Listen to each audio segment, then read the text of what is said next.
First, let's take a look at the customer definition module. In the customer definitions, you have the Enter Customers option, which brings up the main customer definition form where you will add, modify, or delete your customer accounts, in addition to several other definition options. Let's take a look at these things first, and then we'll take a look at the main customer definition screen.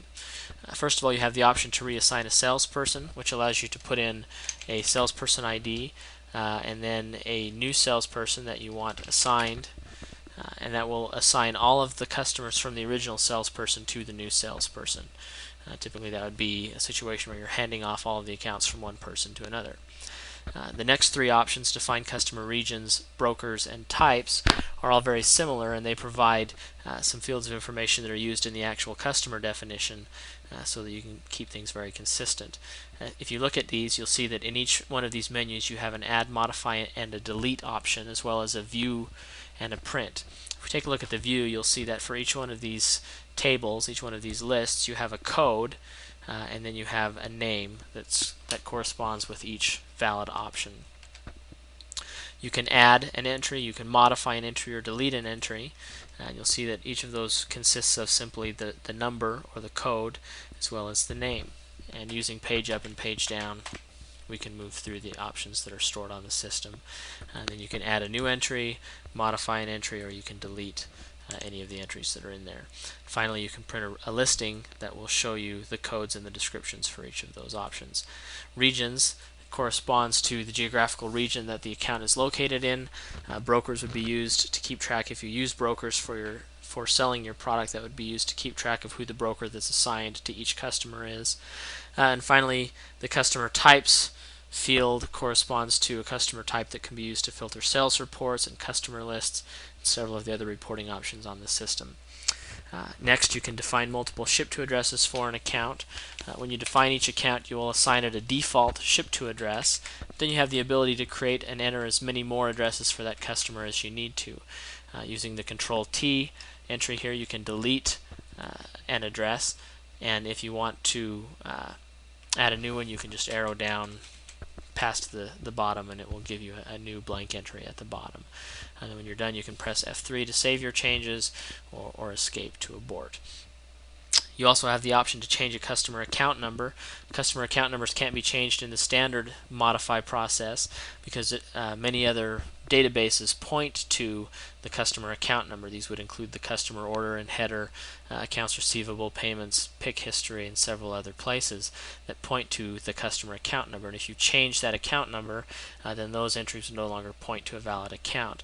So using the change customer account number, you can enter the old account number and then enter a new account number, and then that account number will be changed globally so that all of the data in the software is updated to use the new account.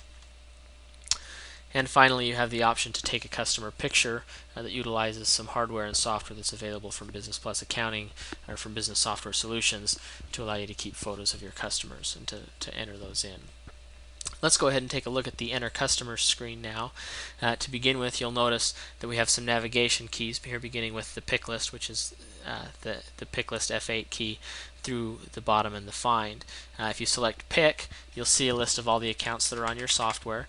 Again, you can press the F8 key to toggle between an account number order, which we're viewing now, and a customer number order, which you'll see changes things so that they're ordered by the customer. Whichever search field you're in, account or customer, you can key in the value that you're looking for, and the software will automatically look up that value.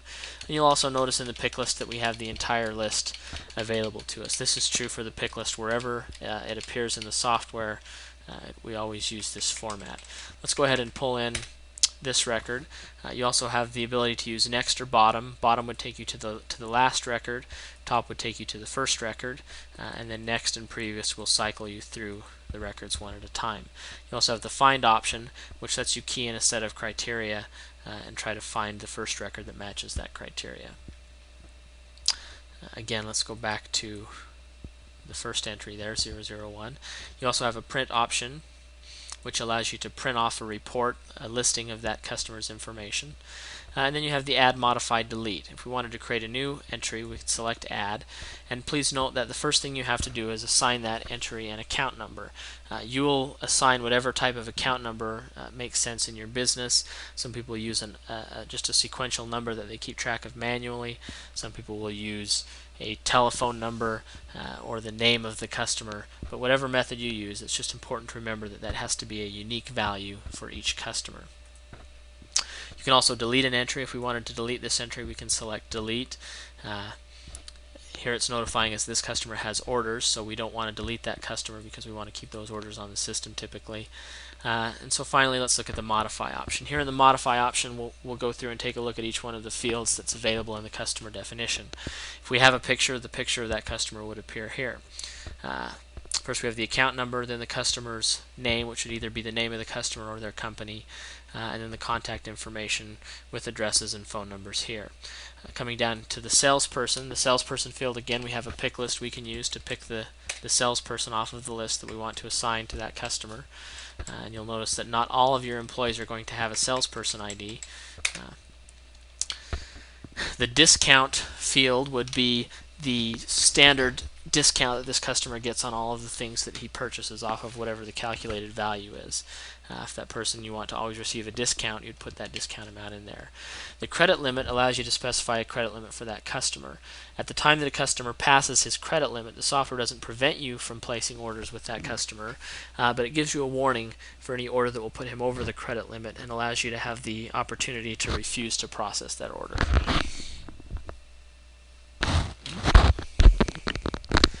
Next is the tax table field, and again you have a pick list here so that you can pick the appropriate tax rate from the tax rates that are defined on the system.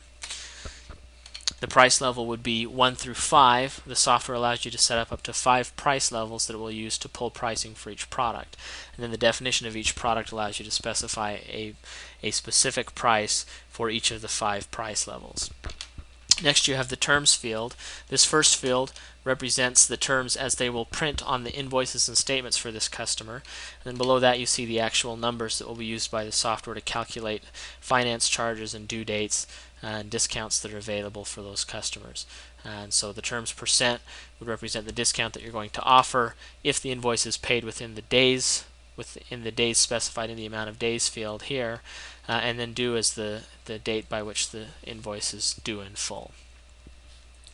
On the second page, we start with the customer type. Again, we have a pick list available, so we can pick whatever customer type we want to pick. Finance charge represents the rate that we add or that we calculate finance charges for this customer at. In this case, it would be 1.5% per month for invoices that are past due. Finance date is the last date that we calculated finance charges for this account on. Current finance represents finance charges that have been calculated for the most recent period, and total finance is the total outstanding finance charges that the customer owes. Balance forward or open allows you to specify if the account is a balance forward or an open invoice account, and that has to do with the way that invoices are calculated or finance charges are assigned. The default option is O for open invoices, and that is our recommendation. The VAR discount field is used for the manufacturer rep sales package. And so next we look at the status field. The status allows you to enter the current status of this account. And the important thing to remember with the status field is that if you put a status of hold in the status field, you'll be given a notification every time an order is entered for this customer. A status window will appear that will show the current status as well as any information that's stored in the notes field. So if you wanted this note to automatically appear to the person putting an order in for this customer every time they put an order in, you'd put a status of hold, and then that note will always appear.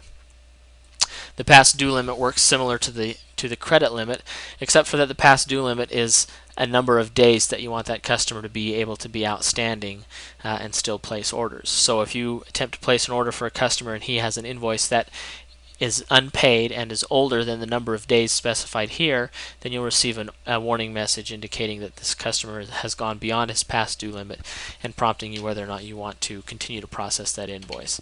Next we have the broker. Again, you have a pick list so that you can specify the broker field and then also the region. Tax exempt number needs to be kept on file for customers that are tax exempt, so you can enter that there. Then following is the default shipping information as well as the notes field that we just looked at. Finally, on the third page of the customer definition, we have a customer creation date, which represents the date the customer was placed on the system. A customer picture file. The customer picture file is a .bmp file that's stored in the pictures subdirectory under the BPA directory, and you just put in the name of the file without the .bmp extension. If the software doesn't find that file, it won't display the picture, and I don't have a picture here defined for this individual. Internet password is the password if you're using the integrated internet option. That's the password that they would be able to use to log on to the website, automate internet orders, enable web on account, and allow link to customers all have to do with the integrated internet software. And finally, you can store the customer's email address and their website. When you're finished, you can press F3 or hit the save button to save the changes that you've made, or press cancel to revert everything. We'll go ahead and save that. That's the customer order data entry screen.